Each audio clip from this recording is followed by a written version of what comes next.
నేను విహారయాత్రకు వెళ్దాం అనుకుంటున్నాను స్నేహితులతో. నేను కొంచెం నగలు ఐశ్వర్యం కావాలి నాకంటే.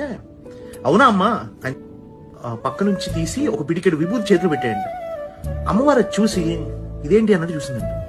చూస్తే ఇది తీసుకెళ్లి కుబేరుడికి ఇచ్చి దీనికి తగినంత వచ్చే బంగారం తీసుకుని వెళ్ళమ్మా అన్నాడు.